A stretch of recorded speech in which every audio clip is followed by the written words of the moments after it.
کمیته ولایت‌های فوق‌العاده تاجیکستان خبر داد که روز 12 ایون سال 2023 به علت رعایت نکردن قاعده‌های آببازی در دریای سیر ساکن 41 ساله نویه سپیتامید ولایت سوخت غرق شد. همچنین در این روز ساکن 34 ساله نویه دنغره ولایت ختلان هنگام آببازی در آبانبار نیروگاه سنگتوده به هلاکت رسید. نجات دهندگان کمیته ولایت‌های فوق‌العاده همراه با ساکنان محلی جسدهای غرق شدگان را پیدا کرده به خویشاوندانشان سپردند.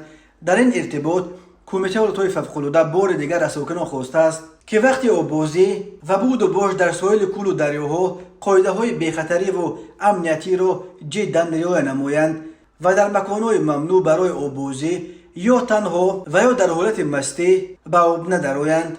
به حساب این نهاد از اول سال تا 12 ایون سال 2023 در جوی کانال‌ها و دریاها و حوض و کودهای تاجیکستان 56 نفر هلاک شدند که 33 نفر آن را کودکان نابالغ تا سن 16 تشکیل می‌دهند. در نیمه اول سال 2022 در آب‌های تاجیکستان 84 نفر از جمله 38 نابالغ غرق شده.